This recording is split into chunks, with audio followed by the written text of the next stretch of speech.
Assalamualaikum warahmatullahi wabarakatuh. Alhamdulillahirrabbilalamin. Sallallahu wasallam ala Muhammadin wa ala alihi wa sahbihi ajma'in. Amma ba'du. Alhamdulillah, teman-teman sekalian saya hormati rahimakumullah, kita bisa kembali melanjutkan pembelajaran kita bahasa Arab dari buku belajar bahasa Arab dari kitab Nizamul Islam. Pada kali ini kita akan lanjutkan materi kita dan kita masuk pada pembahasan yang baru, yaitu tentang nawasihul mubtada' wal khabar. Teman-teman sekalian yang saya hormati rahimakumullah, pada pembahasan-pembahasan sebelumnya telah kita bahas tentang jumlah fi'liyah. Jumlah fi'liyah yang mewujud ke dalam susunan fi'il dengan fa'il maupun fi'il dengan naibul fa'il. Dan juga telah kita selesaikan pembahasan tentang jumlah ismiyah yang mewujud ke dalam susunan mubtada dan khabar dengan beberapa bagian-bagian dan rincian-rincian yang ada. Nah, pada kesempatan kali ini kita akan membahas tentang satu pembahasan yang disebut dengan nawasihul mubtada wal khabar. Apa yang dimaksud dengan nawasihul mubtada wal khabar? Yang dimaksud adalah amil-amil atau lafaz-lafaz atau faktor-faktor amil-amil yang menyebabkan rubahnya hukum yang ada pada mubtada dan khabar. Dengan kata lain, nawasihul mubtada wal khabar ini adalah perusak hubungan harmonis antara mubtada dan khabar. Nah, kita tahu bahwa mubtada dan khabar ini kedua-duanya marfu. Mubtada wajib marfu dan khabar juga marfu. Akan tetapi ketika susunan mubtada dan khabar kemasukan atau didatangi oleh yang disebut dengan nawasih, amil nawasih, maka hubungan antara mubtada dan khabar ini menjadi kacau. Artinya bisa saja mubtada tidak lagi rafa dan khabar juga tidak lagi rafa, atau bisa saja mubtadanya masih dalam posisi rafa tetapi sudah tidak lagi menjadi mubtada, sementara khabarnya sudah bukan lagi rafa dan juga bukan lagi menjadi khabarnya mubtada. Begitu pula bisa saja khabar sudah tidak lagi rafa, sementara mubtada sudah tidak lagi rafa, sementara khabar masih tetap rafa, akan tetapi khabar tersebut bukanlah khabarnya mubtada. Begitu pula mubtada meskipun dalam keadaan lafaz yang awalnya menjadi mubtada masih dalam keadaan rafa, akan tetapi tidak lagi menjadi mubtada. Itulah dimaksud dengan nawasihul mubtada wal khabar, perusak hukum-hukum yang berkaitan dengan mubtada dan khabar. Nah, teman-teman sekalian yang saya hormati rahimakumullah, nawasihul mubtada wal khabar, amil-amil atau faktor-faktor perusak mubtada dan khabar ini ada 3. Yang pertama adalah kana wa akhwatuha, yaitu kana dan kata-kata atau lafaz-lafaz yang sejenis dengan kana, yang digolongkan sebagai saudara-saudaranya kana. Ini bahasanya para ahli nahwu dengan bahasa wa akhwatuha, saudara-saudara. Aslinya akhwat artinya saudara perempuan, wa akhwatuha dan saudara-saudaranya kana. Artinya ada lafaz-lafaz yang hukumnya sama, posisinya sama, fungsinya sama dengan kana. Yang kedua adalah inna wa akhwatuha, inna dan akhwatnya, artinya inna dan teman-temannya, inna dan saudara-saudaranya. Artinya inna dan lafaz-lafaz yang difungsikan sama seperti inna.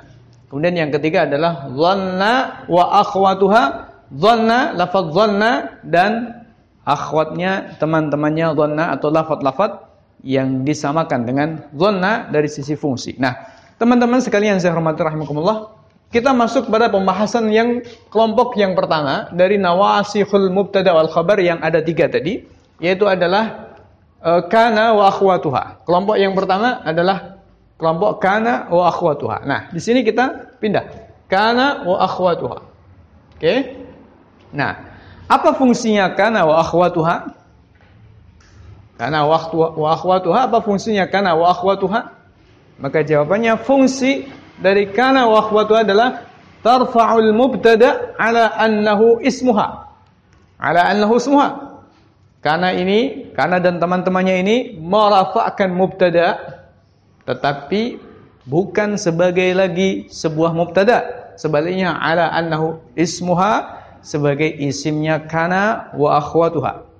Wa tansibul khabar ala annahu khabaruha, dan Kana wa akhwatuha ini menasabkan khabar yang awalnya khabarnya mubtada ini marfu, kemudian dinasabkan ala annahu khabaruha sebagai khabarnya kana wa akhwatuha. Nah, teman-teman sekalian yang rahimakumullah, mudah-mudahan jelas ya bahwa amalnya kana wa akhwatuha atau fungsi tugasnya kana wa akhwatuha merusak hubungan mubtada dan khabar.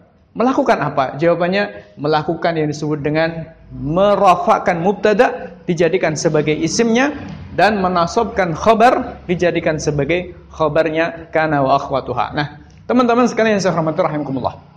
Nah, pertanyaannya apa saja kana wa akhwatuha itu yang punya amal atau punya fungsi, punya tugas seperti itu? Siapa saja saudara-saudara dan teman-temannya kana ini? Maka jawabannya ada 13 teman. Ada 13 saudara yang memiliki fungsi yang sama. Yang pertama adalah kana, yang kedua adalah amsa, yang ketiga adalah asbaha, yang keempat adalah adha, yang kelima adalah dhalla, yang keenam adalah bata, yang ketujuh sara, yang kedelapan laisa, yang kesembilan mazala, yang kesepuluh manfakka, dan yang ke-11 mafati'a, yang ke-12 mabariha, yang ke-13 madama. Nah, inilah 13 bersaudara yang memporak-porandakan hukumnya mubtada dan khabar. Awalnya mubtada marfu karena menjadi mubtada, sekarang marfu menjadi isimnya 13 bersaudara ini, dan awalnya khabar marfu sekarang mansub menjadi khabarnya 13 bersaudara ini. Nah, contohnya seperti apa teman-teman sekalian saya hormati rahimakumullah? Kita lihat di samping di depan kita ini ya. Nah, kita lihat di sini susunan mubtada khabar. Ad-demokratiyatu nizamu kufrin. Di sini kata ad-demokratiyatu adalah mubtada, dia marfu dengan tanda rafa' dhammah karena dia isim mufrad. Nizamu kufrin, kata nizamu ini marfu juga menjadi khabar dengan tanda rafa' dhammah karena juga isim mufrad. Sehingga dikatakan ad-demokratiyatu nizamu kufrin, demokrasi adalah sistem kufur. Tetapi ketika ada kana masuk ke dalam jumlah tersebut, maka bacanya menjadi berbeda. Kita lihat di sini ada kana, ini biangnya kanat ad-demokratiyatu, kanatid demokratiyatu. Di sini tetap marfu. Posisinya bukan lagi menjadi mubtada tetapi menjadi isimnya kana, sementara nizama kufrin dia nasab dengan tanda nasab fathah karena termasuk isim mufrad. Nah, pertanyaan kenapa ini jadi nasab? Jawabannya adalah karena dia sebagai khobarnya kana. Kanatid demokratiyatu nizamu kufrin. Sejak dahulu memang demokrasi itu adalah sistem kufur. Kalau ini ad-demokratiyatu nizamu kufrin, demokrasi adalah sistem kufur. Tapi kalau ini kanatid demokratiyatu nizamu kufrin, maknanya sejak dahulu kala demokrasi memang sistem kufur. Nah, di sini kita lihat kata demokratiyatu tetap marfu, tetapi bukan lagi sebagai mubtada, tetapi sebagai isimnya kana, sementara kata nizamu menjadi nizama, bukan lagi marfu tetapi mansub menjadi khabarnya kana. Kemudian contoh yang kedua di sini ada kata al-khilafatu wajibatun. Ini contoh-contoh sederhana semua. Al-khilafatu wajibatun, khilafah adalah kewajiban, wajibatun, hukumnya wajib. Di sini kata al-khilafatu marfu, alamat rafa'nya adalah dhammah karena isim mufrad. Wajibatun marfu juga menjadi khabar dan tanda rafa'nya adalah dhammah karena isim mufrad. Nah, sekarang ketika kemasukan oleh salah satu dari 13 bersaudara tadi, di sini ada kata dhalla. Dhalla tadi nomor 5 ya. Dhalla di sini dhallat. Artinya dhallat ini selalu dan masih terus begitu. Itu dhalla, artinya masih terus. Dhalla selalu dan masih terus. Dhallatil khilafatu wajibatan. Dhallat al-khilafatu, maka artinya adalah dhallatil khilafah. Khilafah itu selalu, terus-menerus. Wajibatan, hukumnya wajib. Bagaimanapun orang menolak, bagaimanapun orang menilai bahwa khilafah begini dan begitu, tetapi secara pandangan syar'i, dhallatil khilafatu wajibatan, khilafah tetaplah wajib. Nah, di sini ada kata al-khilafah tetap marfu, tetapi tidak lagi menjadi mubtada sebagaimana di sini, tetapi telah menjadi isimnya dhalla. Sementara kata wajibatun yang awalnya marfu di sini sekarang mansub menjadi khabarnya dhalla, wajibatan.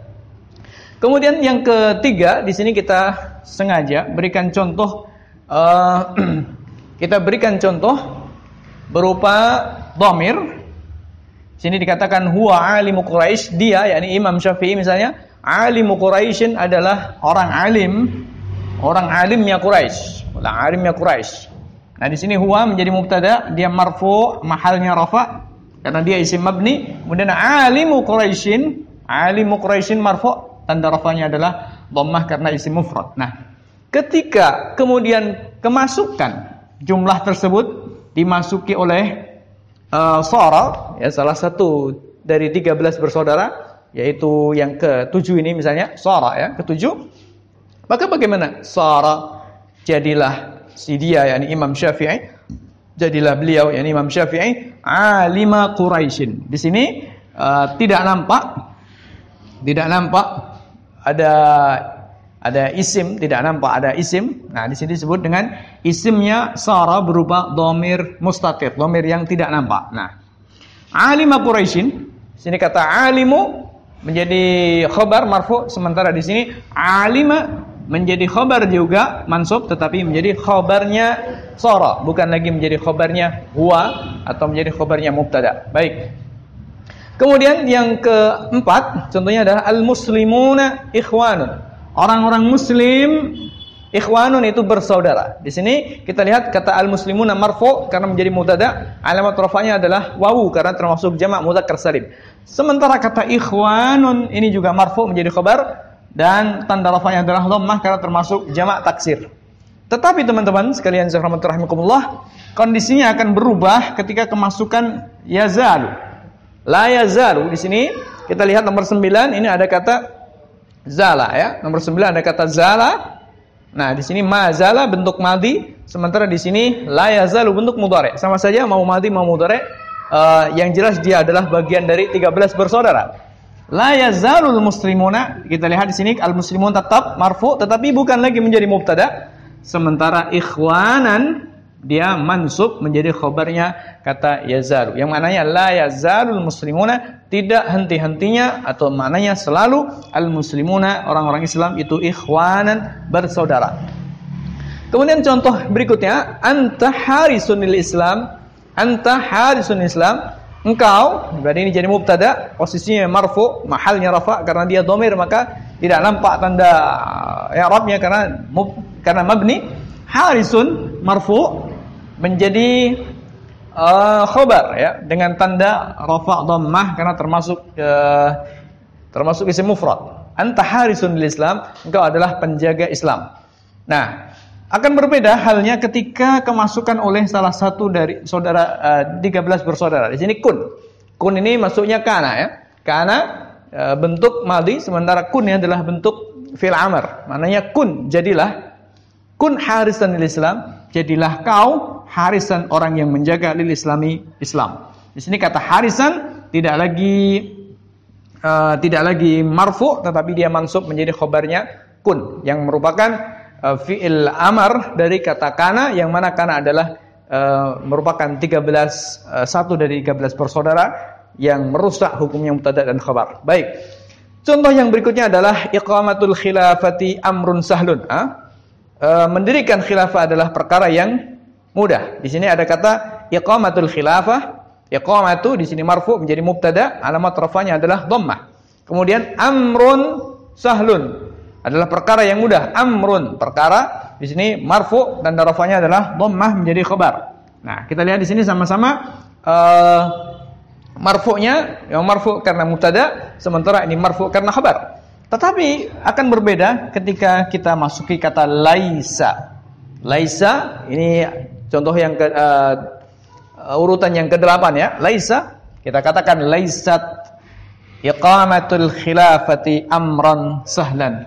Laisat, tidaklah iqamatul khilafati, mendirikan khilafah itu amran sahlan, perkara yang mudah. Iqamatul khilafah, mendirikan khilafah itu bukan perkara yang mudah. Nah, di sini kata amran tidak lagi mansub, tidak lagi marfu, tetapi dia mansub karena menjadi khabarnya laisa. Sementara kata iqamatu tetap marfu, tetapi dia bukan lagi menjadi mubtada, sebaliknya dia menjadi isimnya laisa. Kemudian contoh yang berikutnya, al-islamu masdaru khairin. Islam adalah sumber kebaikan. Al-islamu, Islam masdaru khairin, sumber kebaikan. Di sini kata Islamu marfu menjadi mubtada, alamat rafa'nya dhammah karena isim mufrad. Masdaru khairin, kata masdaru sumber, artinya khairin kebaikan. Kata masdaru marfu, tanda rafa'nya adalah dhammah karena isim mufrad, dan dia marfu karena menjadi khabarnya mubtada. Nah, sekarang akan berbeda ketika kemudian kemasukan salah satu dari 13 bersaudara. Di sini ada mafati'a, yang mana mafati'a ini ada di urutan yang ke-11 tadi ya. Mafatiha yang artinya tidak henti-hentinya. Al-Islamu Islam, masdara khairin. Kita lihat masdara khairin. Di sini kata masdara tidak lagi marfu tetapi sudah mansub karena menjadi khabarnya fatiha. Ma fati al-Islamu masdara khairin. Tidak henti-hentinya Islam itu masdara khairin, menjadi sumber kebaikan bagi manusia. Baik. Yang terakhir teman-teman sekalian rahimakumullah, al-gharbu mu'adin lil islami. Al-gharbu artinya barat. Barat dalam hal ini orang kafir barat ya. Dengan peradabannya, dengan seperangkat hukumnya, mu'adin lil islam, dia memusuhi pada Islam. Kita lihat kata al-gharbu marfu, tanda rafa'nya adalah dhammah karena isim mufrad, dia menjadi mubtada. Kemudian mu'adin ini marfu menjadi khabar. Apa tanda rafa'nya? Tanda rafa'nya adalah dhammah juga tetapi muqaddarah karena termasuk isim mangkus, yakni isim yang berakhiran ya, isim yang berakhiran ya lazimah, ya yang menetap, sehingga tidak nampak dhammahnya sebagaimana yang sudah pernah kita sampaikan pada pembahasan tentang tanda-tanda i'rab. Mu'adin, memusuhi lil Islam. Nah, kemudian ketika kemasukan satu dari 13 bersaudara tadi, misalnya kemasukan mabariha yang artinya tidak henti-hentinya selalu, atau manfakka maknanya juga sama, tidak henti-hentinya atau selalu, maka akan berubah cara bacanya. Dikatakan mabariha atau manfakka al-gharbu mu'adiyan lil islami. Mabariha tidak henti-hentinya, al-gharbu barat itu mu'adiyan, memusuhi lil islami pada Islam, atau manfakka tidak henti-hentinya, al-gharbu barat mu'adiyan lil islami, memusuhi Islam. Di sini kita melihat kata al-gharbu tetap marfu menjadi isimnya infakka atau menjadi isimnya bariha ya. Ini dua contoh sebenarnya, saya gabung jadi satu karena tidak muat papan tulisnya. Kemudian bukan marfu karena dia menjadi mubtada, tetapi marfu menjadi isimnya infakka atau isimnya bariha. Sementara kata mu'adiyan sudah tidak lagi marfu, sebaliknya dia mansub. Kenapa? Karena menjadi khabarnya infakka atau khabarnya mabariha. Nah, teman-teman sekalian saya hormati rahimakumullah, inilah secara global, secara singkat dan padat tentang pembahasan yang kita sebut dengan nawasihul mubtada. Golongan yang pertama yaitu adalah kana wa akhwatuha, yang mana dia merafa'kan mubtada menjadi isimnya dan menasabkan khabar sebagai khabarnya. Demikian, mudah-mudahan ada manfaatnya, mudah-mudahan jelas, dan kurang lebihnya mohon maaf. Wassalamualaikum warahmatullahi wabarakatuh.